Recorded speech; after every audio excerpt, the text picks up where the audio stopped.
Okay, let's make it quick. This video explain Project Zomboid. Sandbox settings. That important for combat-oriented gameplay. I don't do flowers, gardening, and PC and hope you too. For every setting, I will show you my value.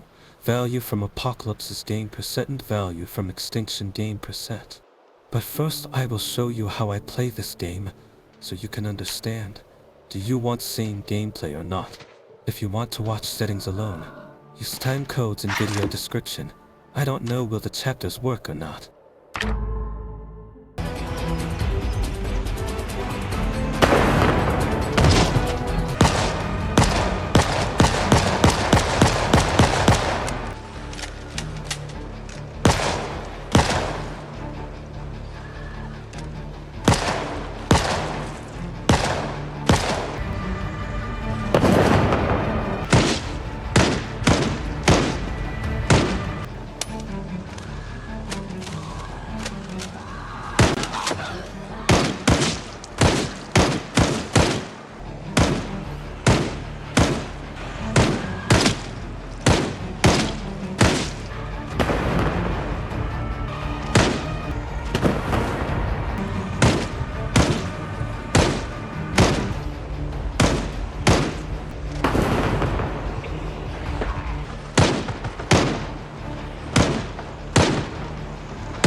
Let's see settings now. Time settings are self-explanatory, for most part. Day length. Better leave it on default. It can't be predicted or analyzed before you try it. I personally once tried to play on 2-hour setting, but it's too much you can do per day, so it's too easy for me. Month since setting. Actually have only 3 options. First option is 0 month. Just base game experience. I think from lore perspective it's about 2 weeks after first illness come up. I don't know. Second option is 1 month. Compared to first option, this will remove electricity and water supply from map. Third option is 6 month. Compared to second option, this will just empty car batteries. So to acquisition a car you need to do extra step. That all what this setting actually do. More than 6 months and nothing in terms of gameplay. Personally play on 6 months since 41 beta. Start date. It's just a starting date. It's changed nothing else. Personally I don't like in-game summer or winter.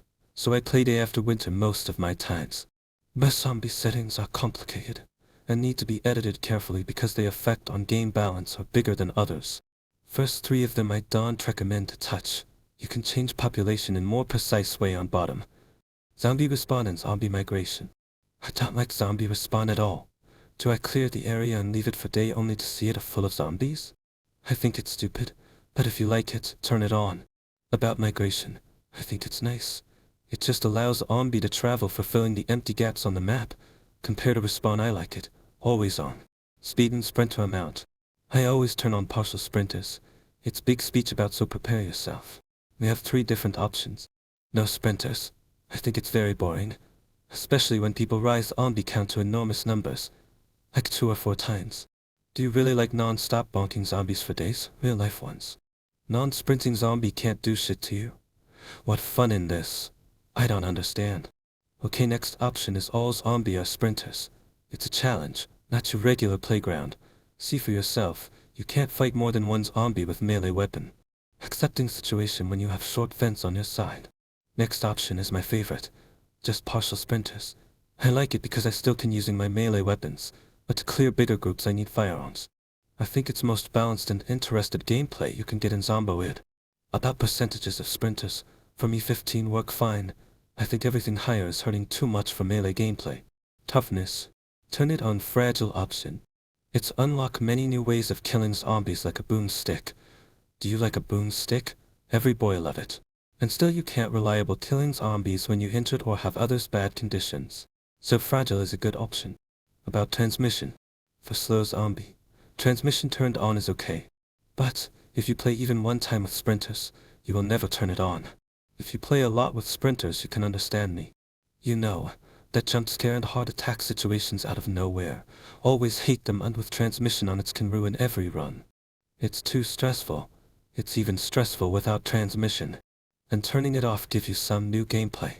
Like first aid, injure infections and more. Cognition and hearing on sighting. Navigation.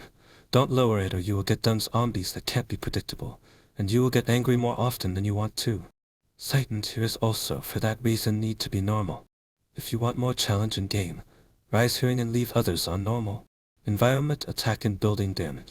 Zombie will attack windows and doors when they active or wandering. I like how it's look when in game time passes. Broken windows and other stuff. I think it cool. About building damage. I don't build in this game. I think maybe one time. But if I build something I don't want to see it get easily destroyed. Day and night speed effect. I never touch it, can't say anything. Other checkboxes. Just don't touch them. Fake dead. I get it once in 41 beta. Never turn it on since then. I don't like heart attacks. You neither like heart attacks too. Do we understand each other's? Other settings on the screen I never touch. I never want to edit them. Advanced zombie settings.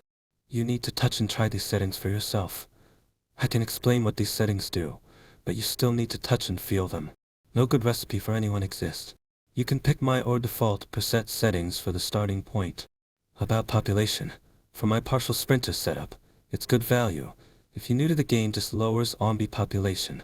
Something like 0.5 for 15% of sprinters is okay. About respawning. I don't know why you can want it, but if you want, just have it here. Loot respawn. Settings for the servers, like public servers, not for you server with friends. If you host one, use respawn of loot. If you don't host one, don't use it. It's simple. Looted buildings and diminishing. I think I've done 5 or 6 Sandbox game runs in beta 42nd, so I don't have a lot of statistics. But for me these settings are optimal. What they are doing is simple. I will explain only tricky ones.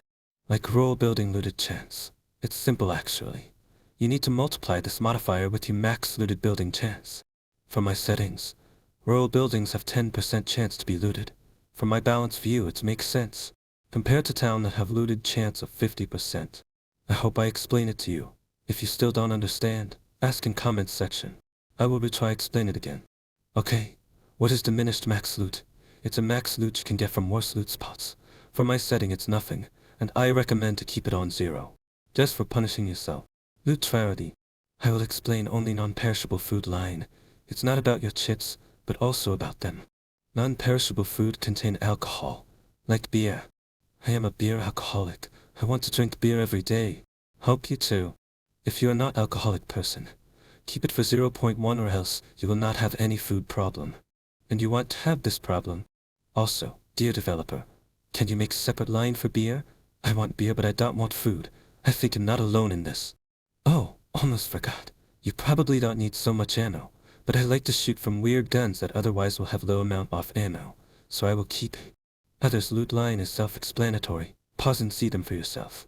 Remember that I don't like to grinding resources like hammers or nails. I just want to have them. And I also want to bunk zombies. I don't want to grind. It's not an MMORPG. It's not much there and it's easy to understand. So what about my changes? Initial gas does not really changes anything. Light bulbs. Do you really want to change light bulbs from time to time? Just turn it off by writing 0 value. Refrigerator. I don't build bases on most of my runs, so I need something to want on them. Refrigerator is it. Also I don't think it's impactive. Remember, get food is impactive. Not keep that food fresh. Rotten food removal is needed to be for removing garbage, spam and containers for late game. In the end it's make easier to loot buildings. But in return ruin atmosphere feeling. Maximum fire fuel. Make it big or else you can't use logs or others big source of wooden fuel. A cover only to part in nature. Erosion. Make it big. 500 days is minimum. Erosion is not look cool in vanilla without mods anyway. Abundance. It's a parameter for foraging mini-game. I hate foraging, and I don't want to wasting my real time on it. For reference, on this setting, I lost 3 in-game days to find 1 stone. Do you really want to lose 3 fucking hours on shitty stone finding mini-game? I keep this question for you. I turn off the helicopter because it's bad designed and I don't want it in my games. Meta events for comparison was nice designed. They keep pressure on you and overall feel cool. Sleep events. Trust me, you don't want them. Next part is the in-game stories generation. I like them all and don't know why developers keep chances low. All of the stories like Zombie Party and Home or Prisoners Escaped feel nice for me. On default settings I don't see them at all. On my settings I see them from time to time. Annotated maps right now have strange bug and can spawn on zombie from very far places compared to locations showed on them. But I still love them. I think they're nice, and keep them high. Course setting. You can keep them by default. I like mine because I am lazy and don't want to waste time on burning corpses. About health impact from zombie and corpses. I like this mechanic very much. If in the future developers will fix bug when you can sniff zombie through walls, this mechanic will become perfect. Other settings is not very impactful on gameplay, so just keep what you like. Minimap. I like minimap. I use it in all my Sandbox games. I don't know why would you want to turn minimap off. It's just save you time. I don't see any points of not using it. About free points. I use them for 2 reasons. First, I want to have organized trade in all of my games. I think you can't play in the end game without this trait. Iron Crate don't contain enough space without it. Second, for trait that allow you to see calories. I don't remember how it's called, but you understand me. Muscle strain factor. I don't know what developers will do in the stable brunch, but for my games an unstable brunch factor of 1 is good. I think it's personal preferences. If you want to bunk more, keep this factor low. Discomfort factor. I don't like this mechanic. I think it's stupid and I don't use it. Character get depressed by wearing a mask. What a beautiful idea. Wound infection. I like it, but if you are not an experienced player, don't make it bigger than 1. Factor of 2 will make you dead in no time if you are not prepared. Also, wound infection is nicely compatible with zombie infection transition turned off. These 2 changes make perfect combo together. Cloth degradation. I don't like it in real life, and I don't like it in game. That's all. Firearms multipliers. I like when zombie hear me firing, so I increase noise mod. Maybe I will try 1.5 mod in the future. I hate jamming and you will also hate it if you play with sprinters. Noodle mod is okay for me.